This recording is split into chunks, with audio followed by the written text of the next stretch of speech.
한국도로공사가 9연승을 달성했습니다.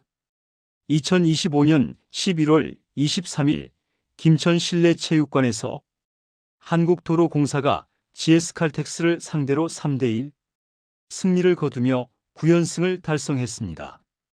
경기 초반부터 도로공사는 압도적인 경기력을 보여주며 현재 리그 최강팀이라는 사실을 분명히 증명했습니다. 1세트는 단 20분 만에 끝났습니다. 모마와 타나차, 강소휘가 모두 살아났고 중앙의 김세빈과 이지훈이 초반부터 블로킹으로 흐름을 장악했습니다. 특히 이지훈은 실바와 권민지의 공격을 잇따라 막아내며 경기 흐름을 완전히 도로공사 쪽으로 끌고 왔습니다. GS칼텍스는 실바를 중심으로 반격을 시도했지만 1세트에서는 공격 루트가 단조로웠고 국내 선수들의 지원이 부족해 무기력하게 세트를 내줬습니다. 2세트는 GS가 세터를 바꾸며 흐름을 바꾸려 했습니다. 김지원이 투입되면서 템포가 어느 정도 살아났고 권민지와 최유림이 득점을 만들어내며 주도권을 잡는 듯 보였습니다. 하지만 도로공사는 위기 순간마다 집중력을 잃지 않았습니다. 19대 22에서 모마가 연속 득점을 올렸고 타나차는 몸을 던지는 에이스급 수비를 보여주었습니다. 강소휘의 결정적인 한 방이 터지면서 경기의 흐름은 다시 도로공사 쪽으로 기울었습니다. 듀스에서 양 팀은 4번의 듀스를 주고받으며 치열하게 싸웠지만 결국 실바의 공격 범실이 나오며 도로공사가 2세트까지 따냈습니다. 3세트는 GS칼텍스가 이날 가장 잘 싸웠던 구간이었습니다. 이지훈의 블로킹에 막혀 끌려가던 상황에서 유서연, 최유림이 연속 득점을 올렸고 실바의 백어택까지 터지며 15대 13으로 앞서갔습니다.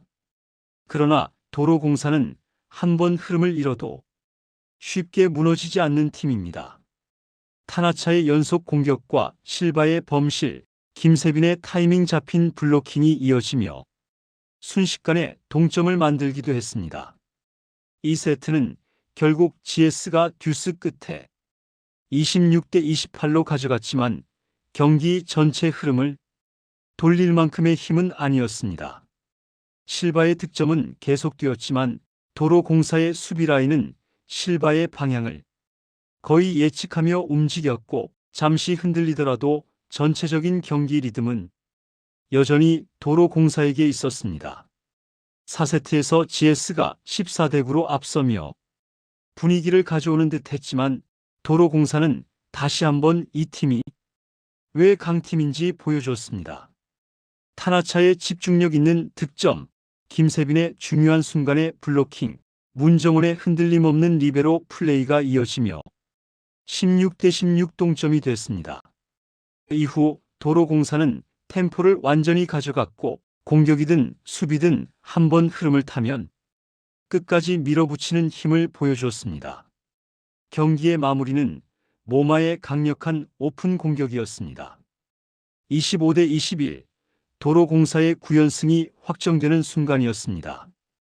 도로공사가 강해진 이유는 득점력이 뛰어난 선수들이 있다는 단순한 문제가 아닙니다. 삼각편대인 모마, 타나차, 강소휘가 워낙 안정적으로 득점해주고 있지만 그보다 더 중요한 변화는 공수 밸런스의 완성입니다. 중앙 라인의 두 선수 김세빈과 이지훈이 존재감 있게 버티면서 상대 공격을 미리 차단하고 세터 이윤정의 흔들림 없는 경기 운영이 전체 리듬을 안정시키고 있습니다. 리베로 문정원의 수비도 경기 흐름을 지키는데 큰 역할을 했습니다.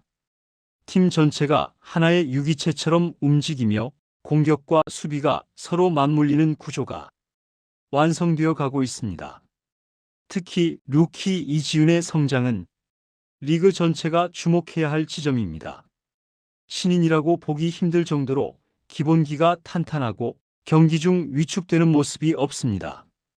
블로킹 타이밍, 발 위치, 상대 오픈 공격에 대한 예측, 심지어 커버 플레이까지 이미 베테랑에 가까운 면모를 보여주고 있습니다. 배윤아가 복귀했을 때 어떤 조합을 선택해야 할지 김종민 감독이 고민할 것이라는 말이 결코 과장이 아닙니다. 반면 GS칼텍스는 구조적인 문제가 다시 드러났습니다. 실바는 이날도 28점을 올리며 고군분투했지만 지나치게 실바에게 의존하는 팀 구조는 여전히 해결되지 않았습니다. 유서연과 최유림이 나름 득점을 만들어냈고 권민지까지 10점을 기록했지만 중요한 순간에 이 선수들에게 안정적으로 볼을 공급할 전술이 부족했습니다. 도로공사의 높은 블로킹 앞에서 실바에게 볼이 집중되면 상대는 더 쉽게 실바의 움직임을 예측할 수밖에 없습니다.